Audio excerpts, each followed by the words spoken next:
یا اللہ تعالیٰ کی الوہیت میں جو ہے وہ حصہ ڈال رہا ہے، تو یہ چیز بالکل غلط ہے۔ اللہ تعالیٰ نے علم غیب کسی کو بھی نہیں دیا، کسی فرشتے کو بھی نہیں دیا اور نہ ہی کسی نبی کو دیا۔ تو یہاں پر انہوں نے پہلے مخلوق سے اندازہ لگا کر یہ بات کہی تھی کہ وہ فساد کریں گے۔ تو بعض نے کہا ہے کہ اللہ تعالیٰ نے ہی بتا دیا ہوگا کہ جو ہے پہلے جو لوگ ہوں گے وہ فساد کریں گے، تو اسی لیے جو ہے نا یہاں پر اس چیز کو ظاہر کیا گیا، اور میں نے آپ لوگوں کو یہ چیز یہاں اس لیے وضاحت سے سمجھا دی کہ آپ کے ذہن میں یہ بات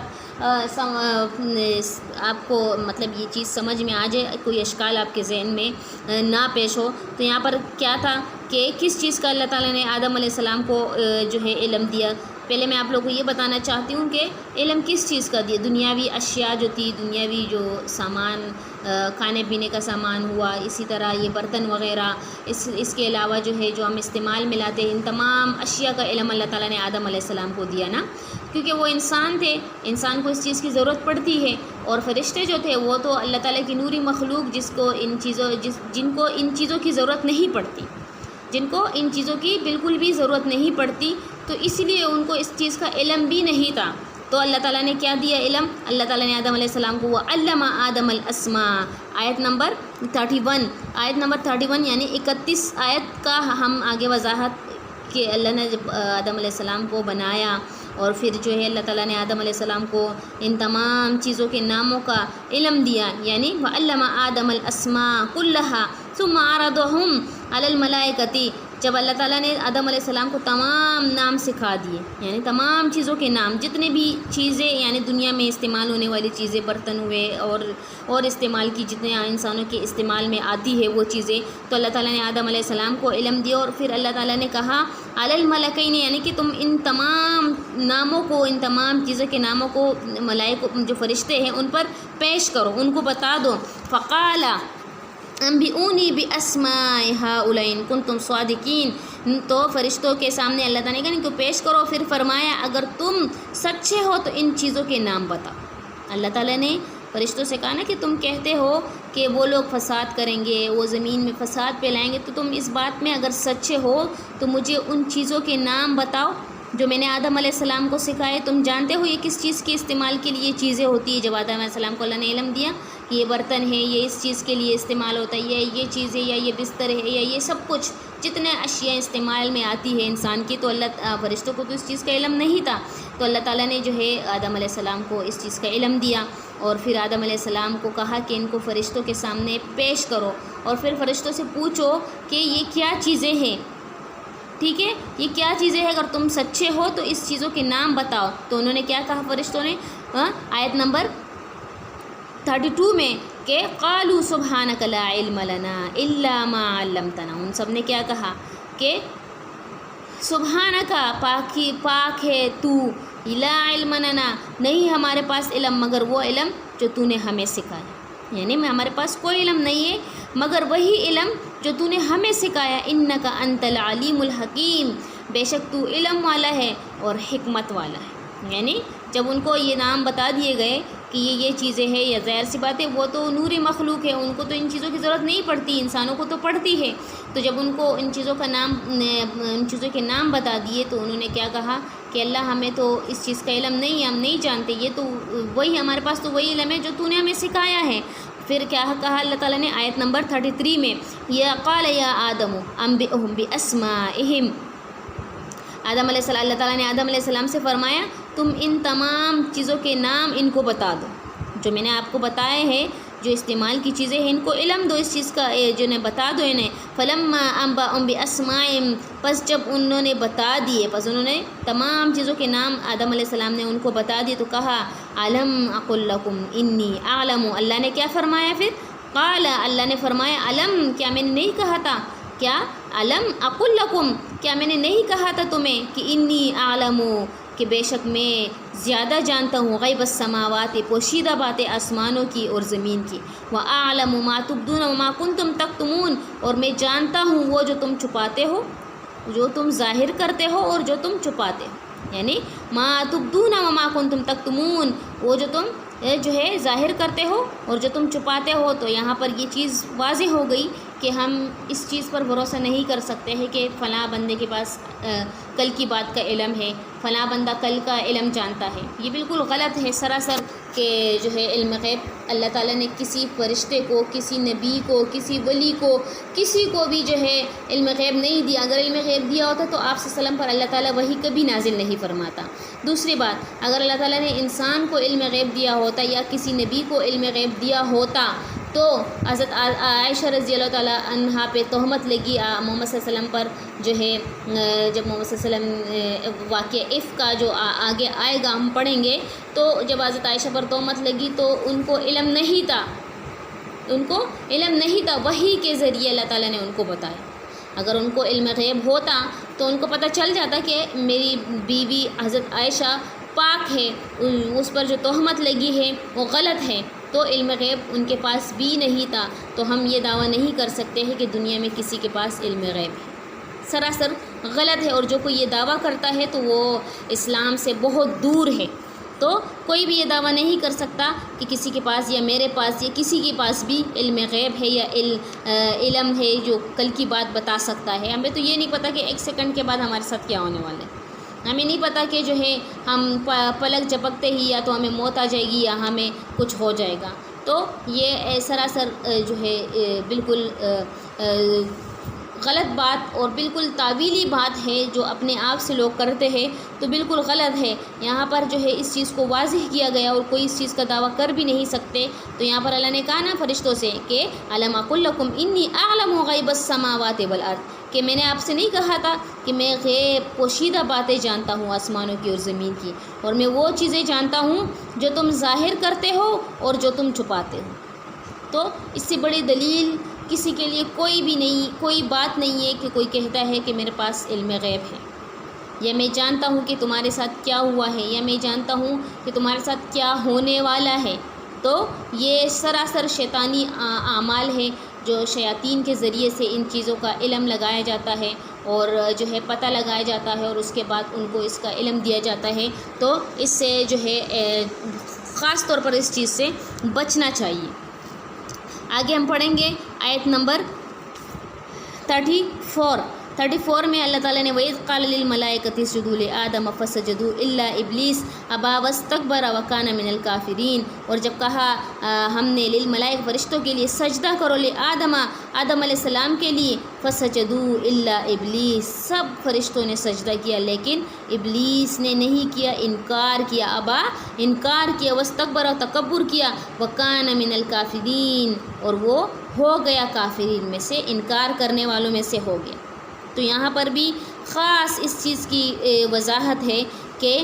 جو ہے سجدہ اکثر لوگ جو ہے مزاروں میں جا کے سجدہ کر رہے ہوتے ہیں، اسی طرح اور تعظیماً کسی بھی ولی کو، کسی بھی ولی اللہ کو وہ سجدہ کر رہے ہوتے کہ ان کے ذہن میں ہوتا ہے کہ وہ ولی اللہ ہے، ان کو سجدہ کر رہے ہوتے، یہ سراسر غلط ہے۔ اور یہاں یہ چیز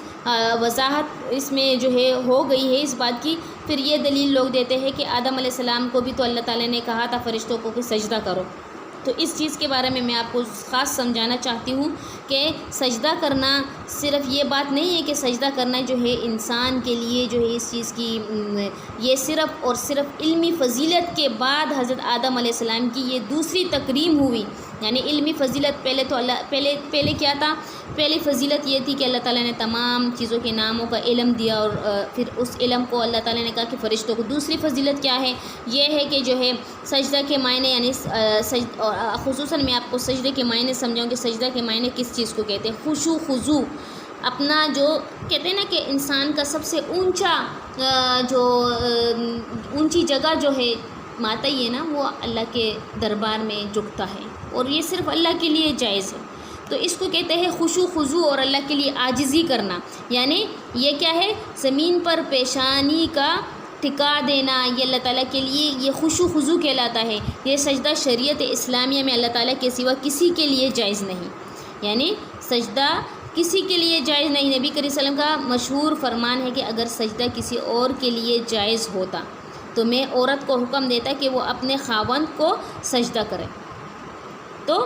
اس کا مطلب یہی ہے آپ صلی اللہ علیہ وسلم کے اس فرمان سے یہ بات واضح ہو گئی کہ سجدہ صرف اللہ کے لیے جائز ہے، کسی اور کے لیے جائز نہیں ہے۔ لیکن جو یہاں پر سجدے کا ذکر ہے تو یہاں پر کیا ہے کہ فرشتوں نے اللہ کے حکم پر حضرت آدم علیہ السلام کو سجدہ کیا، اللہ کا حکم تھا نا،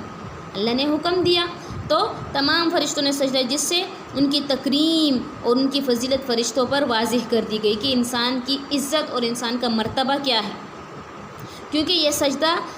اکرام یعنی تعظیم کے لیے تھا، صرف یہ نہیں کہ عبادت کے لیے، یہ صرف تعظیم کے لیے سجدہ تھا، نہ کہ عبادت کے طور پر۔ تو یہ بات ذہن میں رکھنی چاہیے کہ یہاں پر جو یہ سجدہ مراد ہے تو یہ صرف تعظیم کے لیے ہے، تعظیماً سجدہ تھا، تو یہ بالکل بھی جو ہے، اور یہ اب تعظیماً بھی کسی کو سجدہ نہیں کیا جا سکتا، تعظیماً بھی کسی انسان کو سجدہ نہیں کیا جا سکتا کہ اس کی تعظیم کے لیے ہم سر کو جھکائیں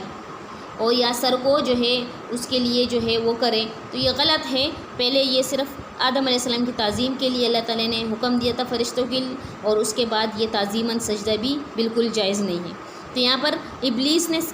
کیوں انکار کیا اور کس وجہ سے انکار کیا، یہ ایک سوال ہے۔ ابلیس نے سجدے سے انکار کیا اور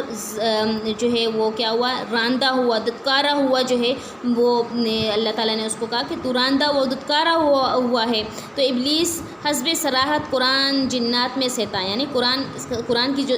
وضاحت سے واضح یہ بات ہوئی ہے نا کہ قرآنی صراحت سے یہ بات واضح ہے کہ وہ جنات میں سے تھا، لیکن اللہ تعالیٰ نے اسے اعزاز یعنی کہ کس اعزاز میں، فرشتوں میں شامل کریں، اس کا اعزاز، کیونکہ وہ بہت عبادت گزار تھا، وہ عبادت گزار تھا، اللہ تعالیٰ کا وہ اللہ کے قریب تھا، اللہ تعالیٰ کے لیے بہت سجدہ کیا کرتا تھا، بہت اللہ تعالیٰ کی عبادت کیا کرتا تھا، تو اللہ تعالیٰ نے اس کو ایک اعزاز دیا، حالانکہ وہ تو تھا جنات میں سے، لیکن اللہ تعالیٰ نے اس کو اعزاز فرشتوں میں سے دیا ہوا تھا، اعزازاً اس کو جو ہے فرشتوں میں شامل کر رکھا تھا، اس لیے بحکم الہی اس کے لیے بھی سجدہ کرنا ضروری تھا، لیکن اس نے حسد اور تکبر کی بنا پر سجدے سے انکار کر دیا، یعنی اس کا حسد اتنا تھا، تکبر اتنا تھا کہ سجدے سے انکار کے گویا حسد اور تکبر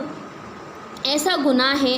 جن کا ارتکاب دنیائی انسانیت میں سب سے پہلے کیا گیا، اور اس کا مرتکب ابلیس تھا۔ دنیائی انسانیت یا دنیا میں جتنا، تو واحد یہ ایک چیز ہے تکبر کرنا، اپنے آپ کو کچھ سمجھنا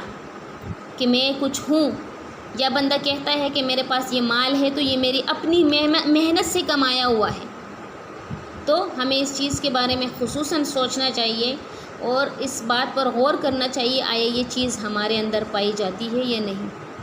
ایک سجدے سے انکار پر اللہ تعالیٰ نے ابلیس کو ہمیشہ دتکارا ہوا، جو ہے راندہ ہوا کہ تم جہنمی ہو، تم جو ہے جنت سے اس کو نکال دیا۔